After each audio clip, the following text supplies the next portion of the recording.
احمدہ ونصلی علی رسولہ الکریم اما بعد فاعوذ باللہ من الشیطان الرجیم بسم اللہ الرحمن الرحیم۔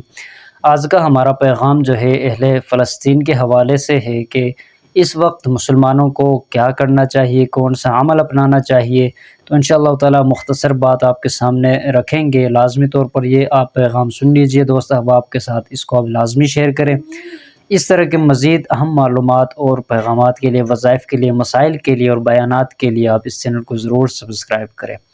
محترم ناظرین، جیسے کہ آپ سب لوگ جانتے ہیں کہ اس وقت فلسطین کے اوپر جس طرح کے حالات چل رہے ہیں، یہود و نصارہ کی طرف سے ان کے اوپر شدید قسم کی بمباریاں کی جا رہی ہے۔ ہماری مائیں، بہنیں، بچیاں اور چھوٹے بچے وہاں پہ ان کے جسموں کے ٹکڑے ٹکڑے کیے جا رہے ہیں۔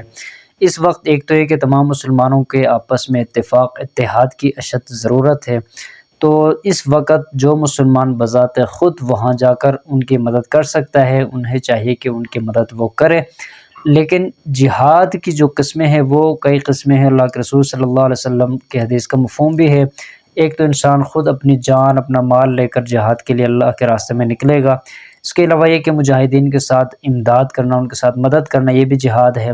جیسے ہم مدد کر سکتے ہیں، فلسطینیوں کے ساتھ بھی مدد کر سکتے ہیں، اپنے مال کے ذریعے سے کر سکتے ہیں، ان کے لیے ہم دعائیں کر سکتے ہیں۔ اس کے ساتھ ساتھ جو ہے اسرائیلی مصنوعات کا ہم بائیکاٹ کر سکتے ہیں، چونکہ یہ جو ہمارا پیسہ مسلمانوں کے جیبوں سے جو پیسہ نکل رہا ہے، یہ براہ راست فلسطینیوں کے خلاف استعمال ہو رہا ہے۔ چونکہ اسرائیل جتنا بھی وہاں پہ ٹیکنالوجی جو بھی استعمال کر رہا ہے، وہ اپنا جتنی بھی اسرائیلی کمپنیز ہیں، ان کمپنیوں کے جو وہ منافع اس کو مل رہا ہے، ان تمام جو ہے وہ پیسہ وہ اس کے اوپر استعمال کر رہا ہے۔ لہٰذا وہ فلسطینیوں کو تباہ و برباد کرنے میں، فلسطین کے اوپر بمباری کرنے میں اپنا یہی پیسہ جو ہے وہ استعمال کر رہا ہے۔ لہٰذا ہم کیا کریں؟ اسرائیلی مصنوعات کا مکمل بائیکاٹ کریں۔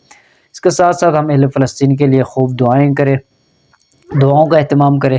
اس کے ساتھ ساتھ یہ ہے کہ ہم جو شخص آواز بلند کر سکتا ہے وہ آواز بلند کر کے ان کے ساتھ اظہار یکجہتی کرے۔ اس کے ساتھ ساتھ جو قلم سے لکھ سکتا ہے وہ لکھ کر اظہار یکجہتی کرے۔ اس کے علاوہ جو شخص کچھ بھی نہیں کر سکتا وہ اتنا کرے کہ ان دنوں جو ہے اپنی نمازوں کا اہتمام کرے۔ اس کے ساتھ ساتھ ان کے لیے خوب جو ہے وہ دعائیں کرے، چونکہ اس وقت اگر ہم لہو لعب میں مبتلا ہو گئے، جیسے کہ کرکٹ میچ دیکھنا یا کوئی جشن منانا یا اس طرح، یہ سراسر ناانصافی ہوگی۔ چونکہ فلسطینیوں کے اوپر اس طرح کے حالات چل رہے، وہ حالت محاذ میں، اور ہم یہاں پر جشن منائیں یا کوئی اور خوشی منائیں تو یہ انتہائی ناانصافی ہوگی۔ لہٰذا ہماری سوچ، ہمارے فکر جو ہے وہ فلسطین کی طرف ہو، ان کو ہم اپنی دعاؤں میں یاد رکھیں۔ جو ان کے ساتھ دے رہے ان کے لیے ہم دعائیں کریں۔ تو ہماری بھی دعا ہے کہ اللہ رب الجلال غزہ کے مجاہدین کو فتح یاب کرے، ان کو غلبہ عطا فرمائے اور اسرائیل کو نیست و نابود کرے۔ جو دشمنوں کی سازشیں ہیں، ان سازشوں کو اللہ رب الجلال انہی کے اوپر جو ہے الٹا فرما دے۔ انشاءاللہ تعالیٰ آپ تمام حضرات سے گزارش ہے کہ آپ بھی خصوصی دعائیں کریں، اور ہمارا جو یہ پیغام ہے اس کو زیادہ سے زیادہ آپ شیئر کریں، دوستوں تک، مسلمانوں تک اس کو آپ پہنچائیے۔ اس طرح کے مزید معلومات کے لیے، اسلامی بیانات اور مسائل کے لیے اس کو ضرور آپ سبسکرائب کریں۔ السلام علیکم ورحمۃ اللہ وبرکاتہ۔